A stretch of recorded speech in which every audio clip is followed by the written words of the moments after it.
Hello guys, good morning po sa inyong lahat, Luzon, Visayas, Mindanao. Welcome back naman sa ating 3D Guide and Steel Combination. So panibago na naman tayong update mga kaidol sa October 5 para sa 2 PM do. So recap natin ang result kahapon sa October 4 sa 3D National Result.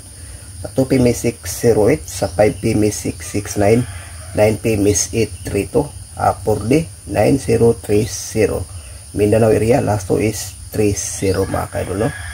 So dito sa ating guide, disclaimer lang, lahat ng sinishare ating commission, ito po ay sa mga analyze prediction lamang. So ang ating guide kagabi is ang 825 at saka 628 So nag-slide siya mga kaidol.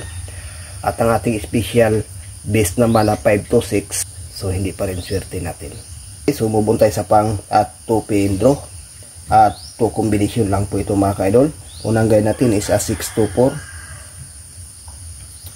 pangalawa is 524. Dito sa ating 2 combination, may pahiwatig tayo ditong base na 624. Okay, so dipinsa lang po ang 524. So sa willing, so pag-copy may bahagi naman tayong base pairing guide para sa ngayong araw.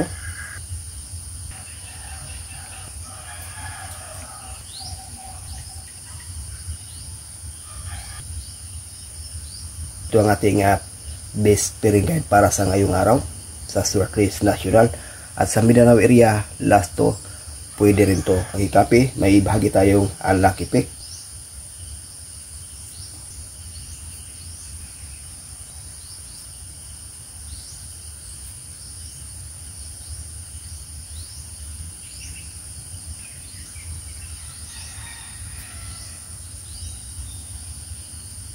Ito ang ating lucky pick. 544, 531, 938, 508, 526, 638.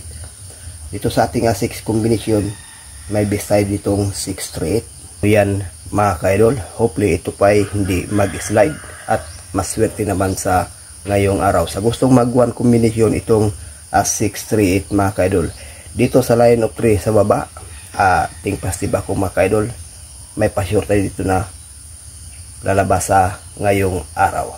Okay? So good luck and hope to win. Bye bye.